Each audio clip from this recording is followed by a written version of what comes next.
ராகேஷ், நம்ம வந்து இப்போ ரீசெண்டாக பார்த்துட்டு இருக்கோம். ரீசெண்ட் டேஸில் பல வருஷங்களாக வந்து தொடர்ந்து தனித்தனியாக வார்ஸ் நடந்துகிட்டே இருக்குது. 2 கண்ட்ரி தான் சண்டை போடுறாங்கன்னு பார்த்தா திடீர்னு இன்னொருத்தங்க வராங்க, திடீர்னு சண்டை வருது, மூணாவது ஒரு கண்ட்ரி வருது, மூக்கு நுழைக்குது, அவங்க அடிச்சுக்கிறாங்க. ஸோ வந்து அவுட் ஆஃப் தி நம்ம எல்லாருக்குமே தெரியுது, இந்த மாதிரி வார் பண்ணுறதால ஹியூமன்ஸ்க்கு அது எந்த விதத்துலையும் நல்லது இல்லை, இது வந்து நிறைய பாதிப்பு ஏற்படுத்தணும். பட் ஸ்டில் எதுக்காக இவங்க இந்த மாதிரி வார்லாம் பண்ணுறாங்க? இதை பற்றி நீங்கள் என்ன நினைக்கிறீங்க? நீங்கள் சொன்னது கரெக்டான பாயிண்ட்டு.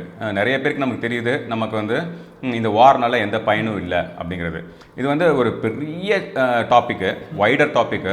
அதில் நம்ம வந்து நேரோ டவுன் பண்ணி முக்கியமான சப்ஜெக்ட் பார்க்கலாம். நீங்கள் சும்மா ஏன் வார் நடக்குது அப்படின்னு பார்த்தீங்கன்னா, என்னை பொறுத்த வரைக்கும் ஃபிலாசபிக்கலாக நம்ம ஹியூமன் அப்படின்னு சொல்லிக்கிறோம்.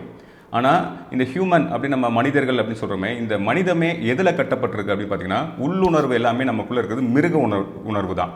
நம்ம குரங்குலேருந்து வந்தோம் அப்படின்னு சொல்லிக்கிறோம்ல, அது உண்மை தான். உள்ளுக்குள்ளே பார்த்தீங்கன்னா நம்ம வெளியில் ரொம்ப மனிதத்தோடு நடந்துக்கிறோம். அது வந்து கண்டிஷன்டு பிஹேவியர். கண்டிஷன்னா பல ஆயிரம் வருஷமாக நம்மளை தலைமுறையாக நம்ம வந்து மனிதனாக இருக்கணும், பிறர் மேலே அன்பு காட்டணும் அப்படிங்கிறதெல்லாம் நம்ம வந்து பக்குவப்படுத்தி சொல்லி கொடுத்து அதையே திரும்ப திரும்ப திரும்ப திரும்ப செய்ய வச்சு நம்ம இன்றைக்கி மனிதனாக நடந்துக்க கற்றுக்கிட்டோம். அதில் கிடைக்கிற நன்மைகளை நம்ம அனுபவிச்சனால அது இன்னும் நமக்கு பிடிச்சிருக்கு, நம்ம அந்த மனிதனாகவே வாழ நினைக்கிறோம். ஆனாலும் நம்ம எவ்வளோ பெரிய ஒரு செயின்ட்டுன்னு நம்ம சொன்னால் கூட, அவரு கூட ஒரு நாய், ஒரு குரங்கு, இல்லைன்னா ஒரு மிருகம் எவ்வளோ கேவலமான ஒரு செயலை செய்யுமோ செய்கிறதுக்கான வாய்ப்பு அவருக்குமே இருக்குது. ஏன்னா அந்த பிளிஸ் அப்படின்னு சொல்லுவோம்ல, ஒரு முக்தி அடைஞ்சிட்டா இருப்பா, அவர் பெரிய சாமியாக இருப்பான்னு சொல்லுவோம். ஆனால் அப்படிப்பட்ட நிலையை அவர் ஒருவேளை அடைஞ்சிருக்கலாம். ஆனால் அந்த நிலை அப்படிங்கிறது வந்து அது ஒரு கான்ஸ்டன்ட்டு. அங்கே போய் அடைஞ்சிட்டா இனிமேல் அங்கேயே தான் இருப்பாங்க. அது ஒரு சொர்க்கம் மாதிரி. அவர் மட்டும் அந்த இடத்துக்கு போயிட்டார், இனிமேல் அவர் திரும்ப கீழே இறங்கி வர மாட்டார். அப்படி கிடையாது. அது வந்து நம்ம அந்த ஒரு ஃபீல், அந்த அளவுக்கு உயர்ந்த நிலைக்கு மனதளவில் அவர் போயிருக்கலாம். ஆனால் அங்கேயே நிற்க முடியுமான்னு பார்த்தீங்கன்னா நிற்க முடியாது. ஏன்னா நம்ம மனசுங்கிறது ஒரு பெண்டுலம் மாதிரி அங்கேயும் போயிட்டே தான் இருக்கும். ஒரு எண்டு ஹியூமனிட்டியை நோக்கி போகும், இன்னொரு எண்டு உள்ளுணர்வின் படி ஒரு குரங்கு மாதிரி ஒரு எண்ண ஓட்டத்துக்கு போகும். அதே தான் இது வந்து இப்போ நாடுகளுக்கு நடுவில் இதே பிரச்சனை தான். ஏன்னா நாடுகளை வழி நடத்துறது யாருன்னு பார்த்தா மனிதர்கள் தானே.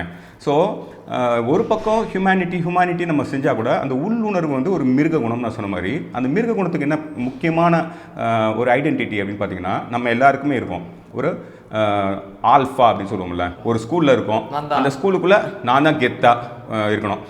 என் கிளாஸில் இருக்க ஃப்ரெண்ட்ஸ் எல்லாம் எனக்கு முக்கியம், ஆனால் எல்லாரோட நான் தான் தாதாவாக இருக்கணும், நான் தான் லீடராக இருக்கணும், எல்லோரும் என்ன மதிக்கணும் அப்படின்ற ஒரு எண்ணம் இருக்குது பார்த்தீங்களா.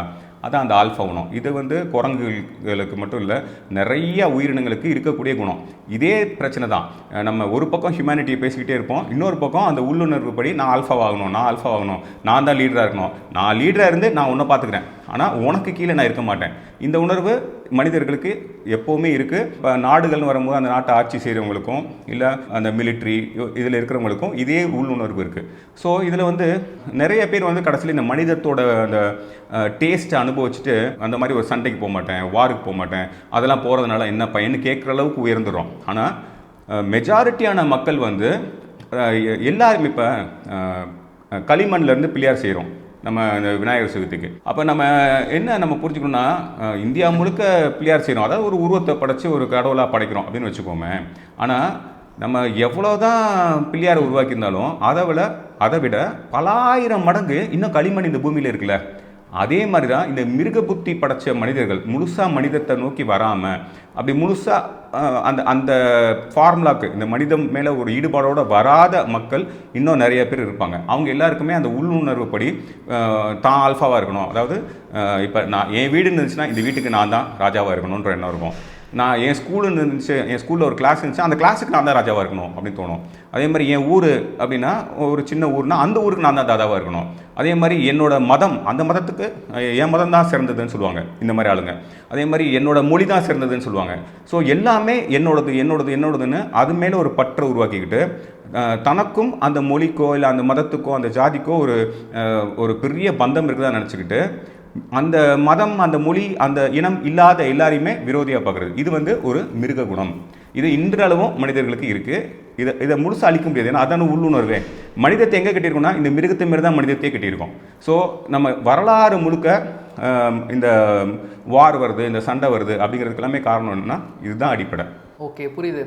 பட் நீங்கள் சொல்கிற மாதிரி மனுஷங்க தான் இதை பில்ட் பண்ணியிருக்கோம். ஒரு மிருகத்திலிருந்து அதை நீங்கள் சொன்ன மாதிரி கண்டிஷன் பண்ணி பில்ட் பண்ணியிருக்கோம்.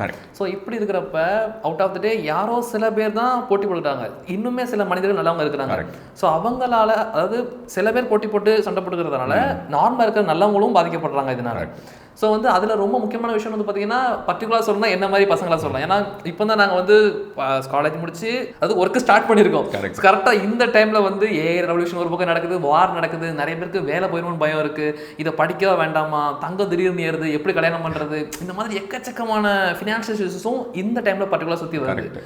ஸோ நீங்கள் எப்படி இந்த வார் டைமில் நம்ம ஃபினான்ஷியலாக எப்படி இருக்குன்னு சொல்லி நினைக்கிறீங்க? வார் டைமில் ஃபினான்ஷியல் ப்ரொடெக்ஷன் அப்படின்றது வந்து உலகம் முழுக்க பார்த்திங்கன்னா ரொம்ப முக்கியமான ஒரே விஷயம், எல்லாரும் பெற்றுக்கிட்டுறது வந்து தங்கம் தான்.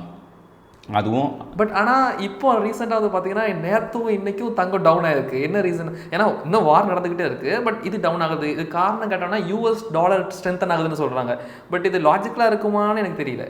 அதான் நீங்கள் சொன்ன மாதிரி இந்த தங்கம் இப்போ கடைசியாக ஒரு 3% ஒரே நாளில் 3% ரேஞ்சுக்கு விழுந்துச்சு. அதுக்கப்புறம் இன்றைக்கி அதிகமாக ஒரு 1% அந்த மாதிரி விழுந்திருக்கு. அப்படிங்கிறத நான் எப்படி பார்க்குறேன்னா, இப்போ இந்த யூஎஸ் டாலர் டேர்ம்ஸில் நான் சும்மா பார்த்தேன். அது வந்து கிட்டத்தட்ட $5,500 பர் அவுன்ஸ் அந்த ரேஞ்சுக்கு உயர்ந்துச்சு. இதுதான் ஆல்மோஸ்ட் பீக்கு. அங்கேருந்து கரெக்ஷன் ஆச்சு. ஏன்னா அவ்வளோ மேலே போனனால நிறைய பேர் ப்ராஃபிட் புக் பண்ணிட்டு கீழே வருவாங்க. ஸோ அதனால் கீழே இறங்கி கிட்டத்தட்ட 4600 அப்படிங்கிற அளவுக்கு கீழே இறங்குச்சு. இப்போ பார்த்தீங்கன்னா அப்படியே திரும்ப ஏறி அது திரும்ப அந்த 5500 நெருங்கி வரும்போது இப்போ கொஞ்சம் விழுந்திருக்கு. இது வந்து என்னை பொறுத்த வரைக்கும் என்ன தோணுதுன்னா, இது வந்து ப்ராஃபிட் புக்கிங் தான். அப்புறம் இன்னொன்று என்னென்னா, இந்த மாதிரி இப்போ பயங்கரமாக எங்கே பார்த்தாலும் பிரச்சனை நடக்குது. ஈரானுக்கும் யூஎஸ் இந்த வளைகுடா பகுதியில் பயங்கரமான பிரச்சனை நடக்குது. அப்படின்னா ஏகப்பட்ட கோடி கணக்கில், அந்த பில்லியன்ஸ் கணக்கில் வந்து பொருள் சேதாரம் டைரெக்டாகவே நடக்குது, இன்டைரக்டாகவும் நடக்குது இல்லையா? அப்படி இருக்கும்போது என்ன ஆகுனா, இந்த ரிசர்வ்ஸில் இருந்த தங்கத்தை தான் நிறைய பேர் எடுத்து உபயோகப்படுத்தி இருக்கிறதுக்கு வாய்ப்பு இருக்குது. கரெக்டாக?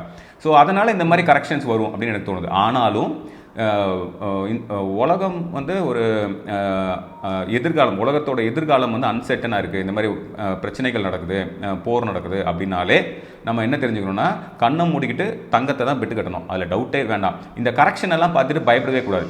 இந்த நேரம் ரொம்ப ஸ்ட்ராங்காக இருக்கணும். ஏன்னா நம்மக்கிட்ட இருக்கிற அசட்ஸ்லேயே ஒரு ஒரு பிரச்சனையான சூழ்நிலைகளில் நம்ம உலகத்தில் எந்த மூலையில் இருந்தாலும் நம்மளை காப்பாற்றக்கூடியது வந்து தங்கம் தான். பட் ரீசெண்டாக இன்னொரு விஷயமும் பார்த்தா, அதாவது சைனா வந்து கிட்டத்தட்ட அந்த ஆர்டிஃபிஷியல் கோல்டை உருவாக்க நெருங்கிட்டாங்க அப்படிங்கிற மாதிரி ஒரு சில விஷயங்கள் இன்டர்நெட்டில் ஸ்ப்ரெட் ஆச்சு பயங்கரமாக. ஓகே, சப்போஸ் அப்படி இந்த மாதிரி ஆர்டிஃபிஷியல் கோல்டு வந்துருச்சு அப்படின்னா தங்கத்துக்கு வேல்யூவே இல்லாமல் போயிடுங்கிற மாதிரி சொல்லுவாங்க. ஆக்சுவலாக ஃபேக் கோல்டுங்கிறது வேற, பட் ஆர்டிஃபிஷியலாக கோல்டை கிரியேட் பண்ணுறோம். காப்பர்லேருந்து சில ஆட்டம்ஸ் எடுத்துட்டோம்னா அது கோல்டாக மாறிடும் சில நிமிஷங்களுக்கு. பட் அதில் ரேடியேஷன் வருது, அதை நான் கொஞ்சம் ஆப்டிமைஸ் பண்ணுறோம்னா சரி பண்ணிடுவோங்கிற மாதிரி சில ரிப்போர்ட்ஸ் தான் கொடுத்தா சொல்கிறாங்க. சப்போஸ் இப்படி ஆயிடுச்சுன்னா என்ன ஆகும்? இல்லை, நீங்கள் சொன்ன மாதிரி நானும் அந்த மாதிரி பயத்தில் நிறைய அது ரிலேட்டடாக படித்து பார்த்தேன். இதெல்லாமே வந்து இப்போதைக்கு நம்ம கண்ணுக்கு தெரிஞ்ச வரைக்கும் very early stages of invention அப்படின்னு சொல்லலான்னு தோணுது எனக்கு.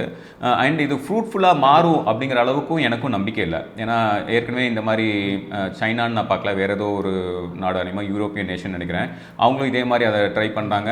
ஆனால் அந்த எண்ட் ரிசல்ட் என்ன சொல்கிறாங்கன்னா, அதில் நீங்கள் சொன்ன மாதிரி ரேடியேஷன் பரவுறதுக்கான வாய்ப்பு இருக்குது. அதை அப்படியே உருவாக்கினாலும் அதை வந்து அடுத்த 15 வருடத்து வரைக்கும் அதை வந்து கையிலே தொட முடியாது. ஏன்னா அதில் அதிகமான ரேடியேஷன் இருக்குன்னு சொல்கிறாங்க. இன்னொன்று, அது எவ்வளோ பெரிய வால்யூமில் உருவாக்க முடியும்னு பார்த்தீங்கன்னா, அது வந்து வெறும் நம்ம சொல்லுவோம்ல பீனட் அப்படின்னு சொல்கிறோம்ல, நம்ம உலகத்தில் எவ்வளோ தங்கம் இருக்கோ அதை கம்பேர் பண்ணால் அது வெறும் 1% கூட உருவாக்க முடியாது.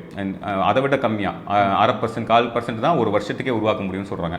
ஸோ வால்யூமில் அதை உருவாக்குறதுக்கான பாசிபிலிட்டி இன்னைக்கு வரைக்கும் தெரியல. இன்னொன்று என்னென்னா, எப்போவுமே நம்ம எல்லாரும் வந்து எங்கேயோ ஒரு மூலையில் உட்காந்துக்கிட்டு உலக அரசியல்லாம் பேசிக்கிட்டு இருக்கோம் இல்லையா? ஆனால் வெல் இன்ஃபார்ம்டு, இப்போ நம்ம சொல்லுவோமே மஸ்க், ட்ரம்ப், ஆமாம் இவர் பெரிய பில்கேட்ஸ் பா, இவர் பெரிய புட்டின் பா, 2 பேரும் பேசிக்கிறாங்கப்பா அப்படின்னு சொல்லுவோமே, அந்தளவுக்கு உண்மையிலேயே ஒரு கனெக்டடாக இருக்கக்கூடிய பெரிய தலைவர்கள் இருக்காங்கல்ல, இல்லை அதே மாதிரி நாடுகள் இருக்குல்ல, அவங்களுக்கெல்லாம் நீங்கள் சொல்கிற மாதிரி இப்போ இந்த மாதிரி தங்கத்துக்கு ஒரு ஆல்டர்னேட் வந்துடும் அப்படின்னு தெரிஞ்சிருந்தாலே என்னை பொறுத்த வரைக்கும் மார்க்கெட்டில் போத்துன்னு பயங்கரமாக விழுந்துருக்கும். அதாவது வெறும் 3% இல்லை, 30% 40% விழுக ஆரம்பிச்சிடும். அந்த வாய்ப்பு தெரிஞ்சாலே அவங்க உஷாராயிருவாங்க. ஸோ அவங்க உடனே விற்றுருப்பாங்க. விற்றுருந்தாலே இந்நேரம் நமக்கு ஏன் இப்படி நடக்குது, ஏதோ ஒரு பிரச்சனை இருக்குன்னு நம்ம புரிஞ்சுக்க முடியும். ஸோ நமக்கு புரிகிறதுக்கு முன்னாலேயே நமக்கு மேலே உயரத்தில் வெல் இன்ஃபார்ம்டாக கனெக்டடாக இருக்கிற மக்களுக்கு, அதுவும் பெரிய மனிதர்களுக்கு தெரிஞ்சிடும், இன்ஸ்டிடியூஷனுக்கு தெரிஞ்சிடும், கவர்மெண்ட்டுக்கு தெரிஞ்சிடும். ஸோ ஆட்டோமேட்டிக்காக அந்த மாதிரி ஒரு நெகட்டிவான ஒரு வேவ் உருவாக இருந்திருக்கணும். இப்போ இப்படி யோசிச்சு பாருங்களேன், இப்போ தான் நம்ம வாரை பார்க்குறோம். இந்த வார் இப்போ ஈரானுக்கும் யூஎஸ்க்கும் நோட்டில் இப்போ தான் ஒரு வார் பார்க்குறோம். இந்த வார் வரதுக்கு முன்னாடியே பார்த்தீங்கன்னா தங்கம் கடன்னு ஏறிச்சு. அப்படின்னா என்ன அர்த்தம் அப்படின்னு பார்த்தீங்கன்னா, இப்படி ஒன்று நடக்க போகுதுன்னு அந்த வெல் இன்ஃபார்ம்டு அந்த மேல் தட்டு மக்களுக்கு தெரிஞ்சிருக்கு. அதனால் அவங்க கடன்னு வாங்கி குமிச்சிருக்காங்க. அதில் வந்து அரசாங்கங்கள் இருக்குது, அதில் வந்து பெரிய இன்ஸ்டிடியூஷன் இருக்கும், நான் சொன்ன மாதிரி பெரிய தலைவர்கள் இருக்கலாம், இல்லை பெரிய பிஸ்னஸ் மேன்ஸ் இருக்கலாம். அவங்கெல்லாம் பண்ணதுக்கப்புறம் தான் நம்மளும் அதை செய்கிறோம். ஸோ இப்போதைக்கு தங்கத்துக்கு ஒரு பெரிய ஆபத்து இருக்கிற மாதிரி எனக்கு எங்கேயுமே தெரியல. அப்புறம் இப்போ நடந்திருக்க இந்த குட்டி கரெக்ஷன் வந்து ப்ராஃபிட் புக்கிங் தான் என்னை பொறுத்த வரைக்கும். பயப்படவே வேண்டாம். ஏன்னா நம்ம பயப்படுறோம்னே வச்சுக்கோங்கப்பா. தங்கத்து மேலே நமக்கு பயம் வருதுன்னா வேறு எங்கே தான் போக சொல்கிறீங்க? வேறு எங்கே தான் வச்சுக்க முடியும்னு நினைக்கிறீங்க? சில பேர் சொல்கிறாங்க ரியல் எஸ்டேட் பக்கம் போகலாம் அப்படிங்கிற மாதிரி சொல்கிறாங்க. இதை வந்து இன்னொரு ஒரு கான்ஸ்பிரசி தியரி என்னன்னு தெரியல.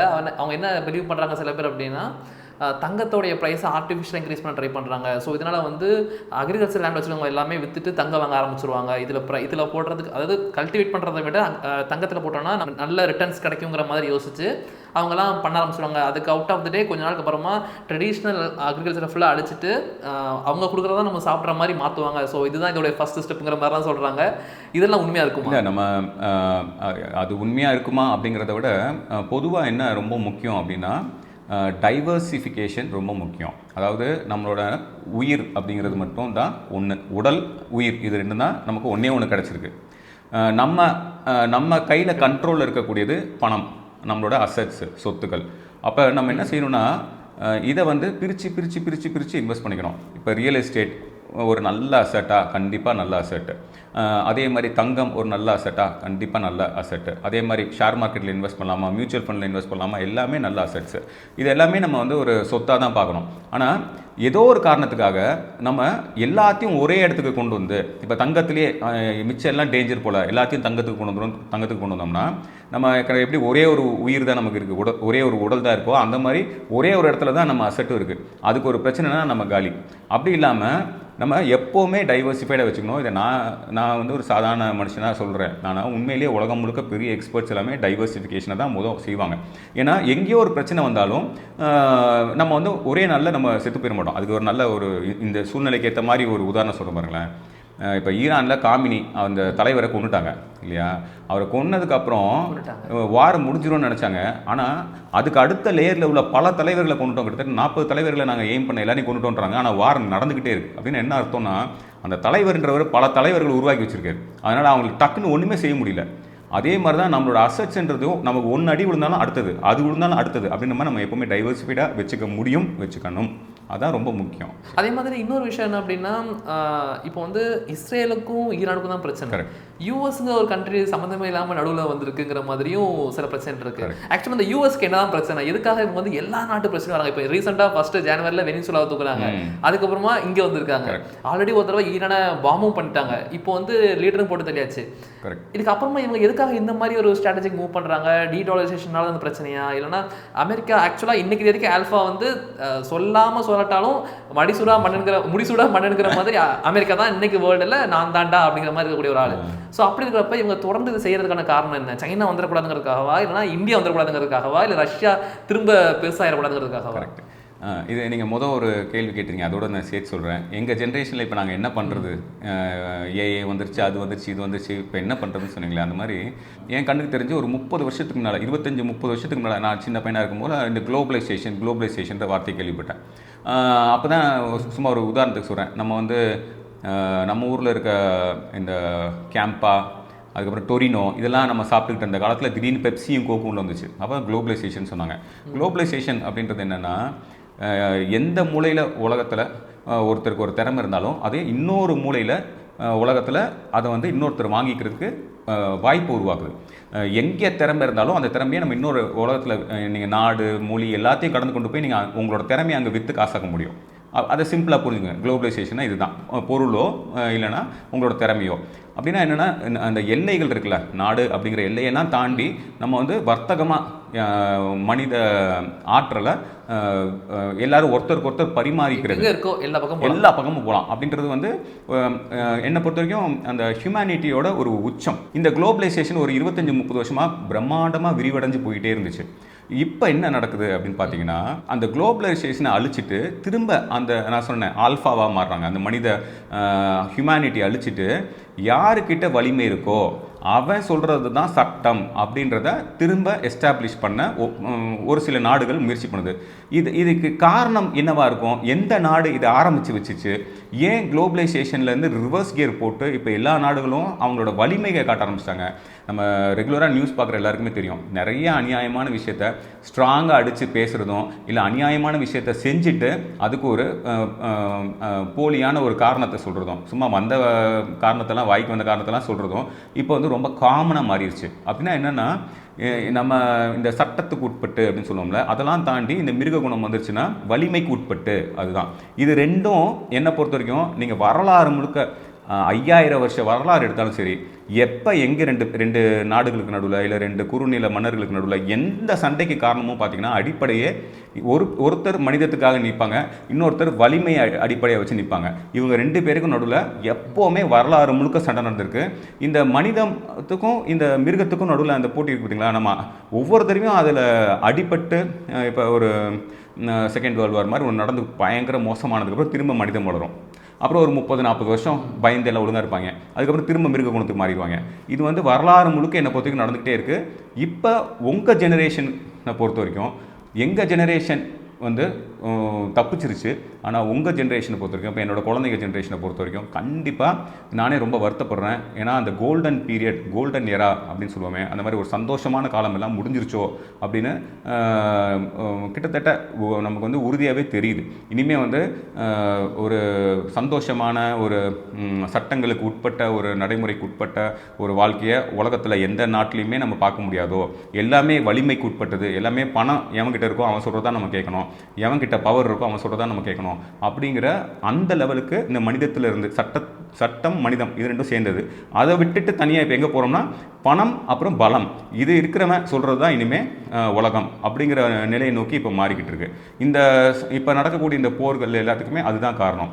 அதே மாதிரி இன்னொரு விஷயம் என்னென்னா, ஹைப்போதெட்டிக்கலாக யோசிச்சோம்னா இந்த ஏஐ வந்து நம்ம ரீசன் இப்போ பேசுன மாதிரி பயங்கரமாக உருவாகிட்டே இருக்குது. அதுவும் கரண்ட்டாக லாஸ்ட் ஒரு 5 இயர்ஸ் வந்து பார்த்திங்கன்னா அந்த மாதிரி growth எங்கேயோ இருந்துச்சு எங்கேயோ போயிடுச்சு. இப்போ வந்து இது இப்படியே போச்சு அப்படின்னா ஹியூமன் எக்ஸிஸ்டன்ஸே ஒரு கேள்வியாக மாறிடுமோ?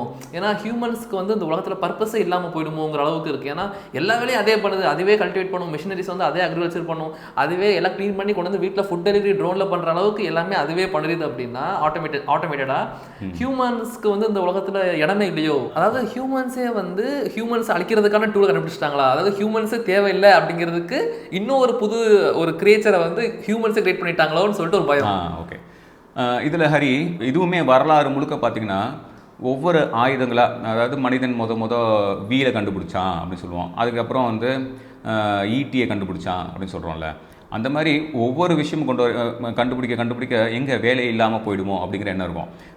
ஒன்றும் இல்லை, ஒரு 30-40 வருஷத்துக்கு முன்னால் வரைக்கும் எல்லா வீடுகள்லையும் அவங்களோட தினசரி அவங்க அந்த வீட்டுக்கு தேவையான உணவை சமைக்கிறதுலேருந்து அந்த உணவுக்கான பொருட்களை, அந்த அத்தியாவசிய பொருட்களை வாங்கிட்டு வரதோ இல்லைனா அதை அறுவடை பண்ணி கொண்டு வரதோ, அதுக்கப்புறம் அந்த வீட்டோட டெய்லி வேலை, துணி துவைக்கிறது, சமையல் பண்ணுறது, இந்த மாதிரி தினசரி வேலை இருக்குல்ல, இந்த வேலைக்கே ஒரு ஆள் முழுசாக டெடிக்கேட்டடாக ஒவ்வொரு குடும்பத்திலையும் சில நேரங்களில் ஒருத்தர் பத்தாது 2-3 பேர் அந்த குடும்பத்துக்கு வந்து இந்த டெய்லி வேலைகள் செய்கிறதுக்காகவே இருந்தாங்க. ஆனால் இன்றைக்கி பார்த்தா நமக்கு வந்து வாஷிங் மிஷின் வந்துருச்சு, அதுக்கப்புறம் வாங்கிட்டு வந்த பழத்தை ஒரு வாரம் வச்சுக்கலாம், சிக்கனையும் மூட்டையும் வச்சுக்கிறதுக்கு ஃப்ரிட்ஜ் வந்துருச்சு, அதுக்கப்புறம் கிரைண்டர் வந்துருச்சு, என்னதான் இல்லை எல்லாமே இருக்குது. எல்லாமே இருக்குன்னும் போது இப்போ நம்ம என்ன புரிஞ்சுக்கணும்னா, அப்போ வேலை இல்லாமல் போயிடுச்சு அப்படின்னு பார்த்தீங்கன்னா கண்டிப்பாக வேலை இல்லாமல் போயிடுச்சு. எந்த வேலை இல்லாமல் போச்சு அப்படின்னா, இந்த அத்தியாவசிய வேலைக்காகவே ஒரு பெண், பொதுவாக நம்ம சமுதாயத்தில் பெண் தானே, அந்த பெண் வந்து ஒரு நாளை ஃபுல்லாக வீணாக்கியிருக்காங்க. ஆனால் இப்போ அந்த வேலைகள் எல்லாம் மிஷின் செஞ்சு கொடுத்துருது. இப்போ அந்த பெண் என்ன செய்ய முடியுதுன்னா, பள்ளிக்கூடத்துக்கு போக முடியுது, காலேஜுக்கு போக முடியுது, படிக்க முடியுது, அவங்க இன்னும் பெரிய காரியங்கள் எடுத்து செய்ய முடியுது இல்லையா? ஸோ இந்த ஏஐ இன்னும் இல்லை, எந்த ஒரு புது கண்டுபிடிப்பு வந்தாலும் அதில் நன்மையும் இருக்குது தீமையும் இருக்குது. இந்த நன்மை தீமை எங்கேருந்து வருது அப்படின்னு பார்த்தீங்கன்னா, நீங்கள் சொல்லுவோம்ல, கத்தி தான், அந்த கத்தியை வச்சு நம்ம பழத்தையும் அறுக்கலாம், அதே மாதிரி எதிர்க்க இருக்கவரையும் குத்த முடியும் இல்லையா? அதே மாதிரி தான் எந்த ஒரு கண்டுபிடிப்புமே.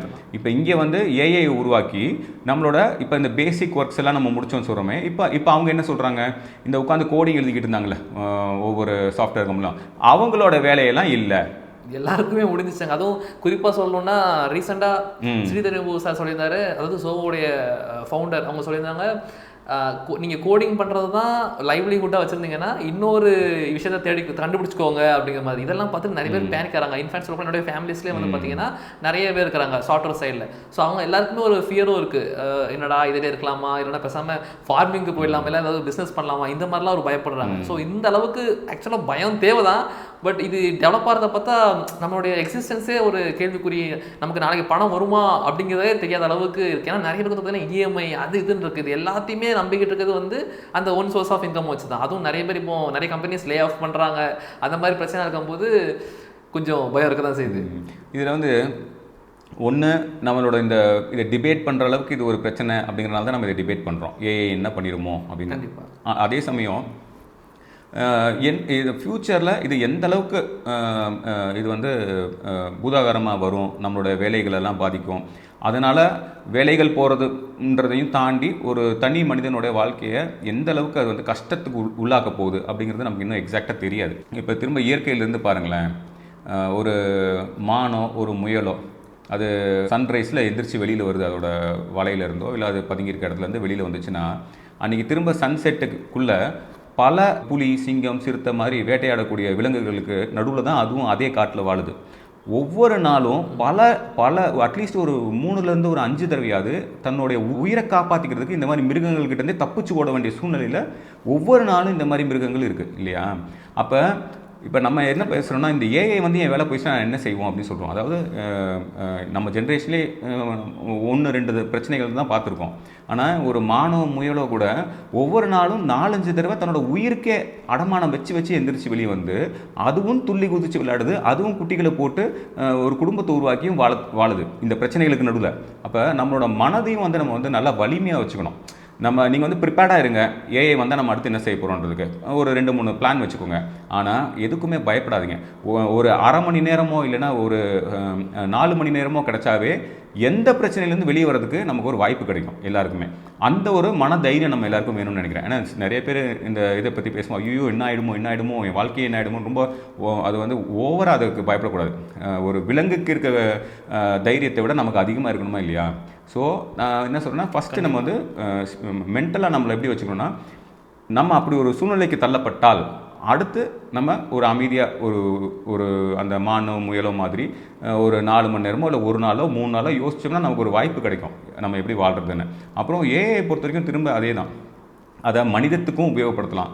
இன்னொன்று வந்து அது வந்து ஒரு மிருக குணத்தோடு இருக்க மனிதர்கள் வந்து அது ஒரு வெப்பனாகவும் உபயோகப்படுத்தலாம்.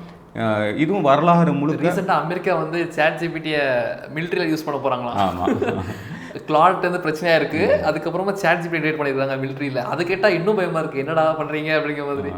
இது வந்து உலகம் முழுக்க நடக்கும் ஹரி. எல்லா நாடுகளுமே இந்த மாதிரி தான் செயல்படுத்த, ஐ மீன் நிறைய நாடுகள் இதே மாதிரி தான் பின்பற்றுவாங்க. சில நாடுகள் இப்போ வெளியே சொல்கிறாங்க, சில நாடு சொல்லாமல் செய்வோம். ஸோ அதுதான், நீங்கள் எந்த ஒரு கண்டுபிடிப்பையும் நன்மைக்கும் பயன்படுத்தலாம், தீமைக்கும் பயன்படுத்தலாம். இது வந்து வரலாறு முழுக்க நடந்திருக்கு. இந்த தீமைக்கு பயன்படுத்தும் போது அது வந்து ரொம்ப உச்சகட்டத்துக்கு போய் வெடிச்சிடும். அதுதான் இந்த சொல்லுவாங்க தெரியுமா, எப்போல்லாம் வந்து ஒரு மோசமான நிலைமை வருதோ அப்போ வந்து கடவுள் இறங்கி வந்து நம்மளை காப்பாற்றுவார்னு சொல்லுவாங்களே, அது என்னென்னா மனிதம் தான் காப்பாற்றும். எல்லாம் மிருக குணத்தில் அடிச்சுக்குவாங்க, எல்லாம் சேர்ந்து அழிச்சிருவாங்க. அழிக்கிறது ரொம்ப ஈஸி, அதை செஞ்சுருவானுங்க.